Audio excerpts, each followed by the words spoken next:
یہی بربادی ہے. جس نے اس کو برباد کر ڈالا ہے اس کے باتوں پر ٹھوک رہے ہیں, اس کی آبو کے کفن تک ڈالتا ہے, اس کی بچوں دھواں اٹھتا ہے, سریاں ہو گئی ہیں. یہ 2 دن کی بات نہیں ہے. اور یہ دنیا کی بربادی سے یہ قوم برباد ہو جائے, مٹ جائے, یہ اللہ کی بات آج دبی ہوئی ہے. اللہ کے کلام کی آج کوئی عزت نہیں ہے. اللہ کے نبی صلی اللہ علیہ وسلم کی سنت کا کوئی مقام نہیں ہے. دین کا مذہب آتے ہیں صرف باہر والے نہیں, جو امت کی جو یہ جو زبان سے نعرے لگاتے ہیں لا الہ الا اللہ محمد رسول اللہ, یہ اللہ کی کتاب کا مذاق اڑاتے ہیں, اللہ کے نبی صلی اللہ علیہ وسلم کی سنت کو مذہبے کے ساتھ نوازتے ہیں, اور اللہ کو دن دہاڑے راستے گلی میں ہر جگہ اللہ کو سب و ختم کرتے ہیں. پیر پھسل جائے تو یا غوث کا نعرہ لگتا ہے. اللہ کے گھر کی طرح سے حج کی بجائے ہر جگہ عرف ہو رہے ہیں. اللہ کے بندوں کے گھروں کے ساری نظر و نیاز ان کے سامنے پیش کی جاتی ہے. وہ مشکل کشا ہے, وہ دستگیر ہے, وہ داتا ہے, وہ بندہ پرور ہے, وہ مجیب الدعوات ہے, وہ سمیع الدعا ہے. اللہ کے ساتھ یہ ظلم آج یہ امت کر رہی ہے دوسروں کا. کیا شکوا کرے, آج ان کا یہ حال ہے. ان کے بڑے بڑے جو گزرے ہیں صدیوں سے یہی بات کہتے آئے ہیں. کبھی اللہ کی بات کا انکار کرے, اللہ کے ساتھ اللہ کو جن کو انہوں نے ولی بنایا ہے وہ ساتھی بنائے, اور کبھی نبی صلی اللہ علیہ وسلم پر الزام لگائے وہ ذلیل الزام کہ جو یہود النصارہ اور منافقین لگاتے تھے. یہ سب کچھ یہ امت دیکھ رہی ہے اور اس کے اوپر مدد ہے.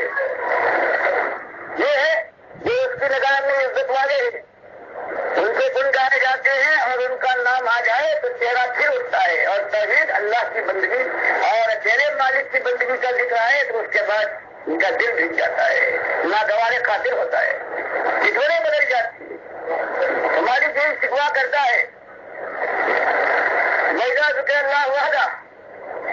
دین دنیا سے یہ لالچی ہیں جو اس پر ٹوٹ گرنے والے ہیں. یہ ان کا عالم یہ ہے اللہ کے جو دشمن ہے اذا ذکر اللہ وحدہ. اگر اللہ کی توحید کا ذکر آئے کہ وہی ایک مالک ہے, سب مملوک ہے, ایک خالق اور سب مخلوق ہے, ایک داتا ہے اور باقی اس کے گھر کے بھکاری ہیں, ایک عرش والا ہے باقی سب فرش والے ہیں. اگر کہیں اس کا معاملہ ہو وہی سنتا ہے, وہی جانتا ہے, وہی نفع نقصان پر مالک ہے, وہی موت اور زندگی دیتا اور چھین لیتا ہے, اور وہی ہے جس کے سامنے جانے کے بعد فیصلہ ہوگا کہ کون اس کی درگاہ کا رانا ہے اور کون سرفرازی کے تاج کا مستحق ہے. ایک مالک. اللہ جب یہ بات آتی ہے اللہ کی توحید یوں کھول کر سامنے لائی جاتی ہے اور ان کو چراغ دکھایا جاتا ہے جن کو تم آج اپنے سر پر بٹھا رہے ہو, جن کو اللہ کے دشمن تھے. یہ نمکخوار تھے لیکن نمکخوانی کی ہے. اللہ اس کے بعد ان سے دل بھٹ جاتے ہیں. ویسا ذکر الذین من دونہ, اور اللہ کے علاوہ جو ان کے رحمت اللہ علیہ اور ان کے امام اور ان کے پیشوا ہیں جن کے یہ بن جاتے ہیں, دل مناتے ہیں, جن کی نظر و نیاز پیش کرتے ہیں, ان کا ذکر آ جائے تو اذا ہم یستبشرون, مالک فرماتا پھر اٹھتے ہیں. آج اس امت کی یہی کیفیت ہو گئی ہے. جب کہیں میرے بھائیوں آسمان سے یہ انگارے برس رہے ہیں اور زمین اپنا لاوا ہو رہی ہے, اور یہ دنیا کی ذلت جو ماتھے پر ٹھوکریں اور منہ پر تھوک کے ساتھ آج آپ دیکھ رہے ہیں, یہ تو بہرحال ایک آگ ہے ذلت کی آگ. لیکن اگر یہی حال باقی رہا تو پھر جہنم کی آگ جو ہمیشہ جلاتی رہے گی, رشتہ داری کی ساری راہیں بند ہو جائیں گی. اس سے بچانے کا کیا موقع ہوگا؟ اس لیے آج اس کا موقع ہے کہ اللہ نے یاد دلایا ہے کہ اگر ایمان کے دعوے دار ہو اور تم دیکھ رہے ہو کہ ہر طرف باہر والے بھی اور اندر والا بھی اللہ کے دین کے ساتھ یہ ظلم کر رہا ہے تو اپنی ذمہ داری پہچانو. مالک فرماتا ہے یریدون لیطفئوا نور اللہ بافواہہم. یہ اللہ کے باغی ہے, ان کا ایک ارادہ ہے, ایک مقصد ان کی نگاہ کے سامنے ہے کہ اللہ کے اس نور کو, نور ایمان کو, اس توحید کے اس نور کو اپنی پھوکوں پر جاتے ہیں. لیکن پروردگار اس کو تمام اتمام تک پہنچاتے رہے گا. اس وجہ سے کہ ایسے لوگ جمع ہو گئے. اللہ کے نبی صلی اللہ علیہ وسلم نے اس بات کو اٹھایا ہے, اپنے ساتھیوں کو آواز دی ہے. تو کوئی دیر کا آیا ہے, کوئی سویر آیا ہے, لیکن سارے مخلص آتے گئے ہیں. چاہے 5 سال لگے ہوں عمر بن خطاب رضی اللہ تعالیٰ عنہ کو, لیکن جب آئے ہیں تو پوری جان کے ساتھ آئے ہیں, پورے دل کے ساتھ آئے ہیں. اور پوری توانائیوں کو انہوں نے میز دیا ہے. یہ اللہ کی توفیق ملی ہے, اور آج ہم ان کے نام لیوا ہے مسلمان گھر میں پیدا ہو گئے ہیں. لیکن جب تک ہم یہ دیکھتے ہیں کہ چلو اسلام کا نام لینے میں فائدہ ہے، اس وقت تک تو ہم اسلام کا نام لینے والے ہیں اور بڑے آواز کے ساتھ لیکن اگر کہیں اس میں کوئی تکلیف اور کوئی مصیبت کا موقع آنے لگے تو اس کے بعد چھٹک جاتے ہیں اور گھبرا جاتے ہیں، اور مالک فرماتا ہے دنیا یہ چاہتی ہے اور ہم نے اس کا انتظام کیا ہے کہ یہ بات دنیا میں نہ ہونے پائے، وہ نبی اور تمہارا مالک تو وہی ہے، ارسل رسولہ بالہدی ودین الحق لیظہرہ علی الدین کلہ ولو کرہ المشرکون۔ لیکن مالک اس کو پسند نہیں کرتا، مالک نے اس کا انتظام کیا ہے اپنے آخری نبی کو،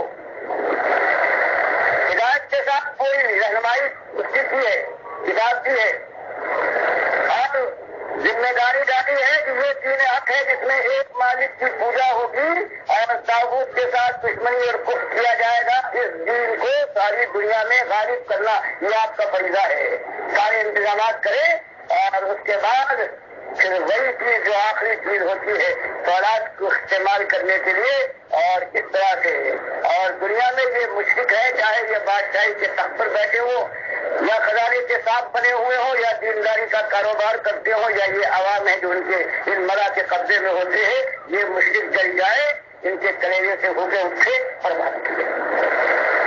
ایک مقصد سے ہمارے نبی صلی اللہ علیہ وسلم کا بھیجے جانے کا مقصد یہ ہے کہ خود اللہ کے بندے بنے، بندگی کی انتہا کر دکھائیں دنیا والوں کے سامنے، اور اس کے بعد اللہ کی بندگی کے دین کو دنیا کے سامنے پیش کریں۔ اس راستے کے اندر چوٹی کھا کر پھیلائے اور زخم اٹھانے کے بعد شیرانہ آواز ڈال جائیں، عزت کے مقام آواز دے تو اس ایمان کے لیے، اللہ کی بندگی کے لیے ہر چیز کو ٹھوکر مار کر اور ثابت قدمی دکھائے، اور اس کے بعد اولاد کے ذریعے سے اللہ کے دین کو باطل کے مقابلے میں غالب کرتا ہے۔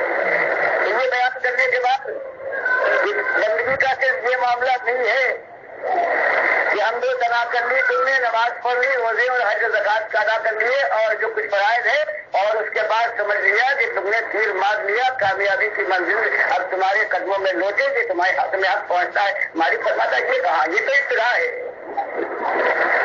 تم عذاب علیم سے نہیں بچ سکتے اگر تم یہی تک رہے جائز انتہا میں خلوص کے ساتھ۔ فرماتے دو چیزیں اور باقی ہیں، تواسی بالحق اور تواسی بالصبر۔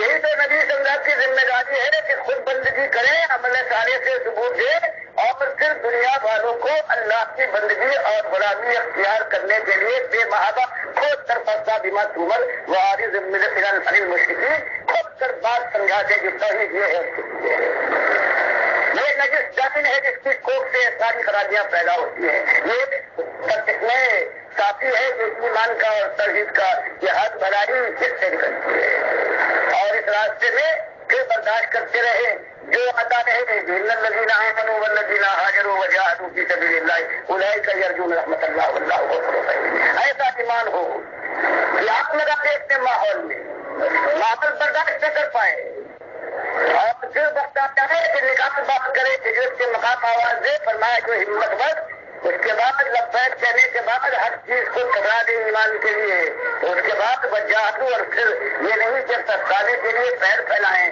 اور کمر کس لیں، جب اس کے بعد آخری مارکا آ رہا ہے جہاں فولاد استعمال ہوتا ہے، سر اچھلتے ہیں اور سمجھ جاتے ہیں۔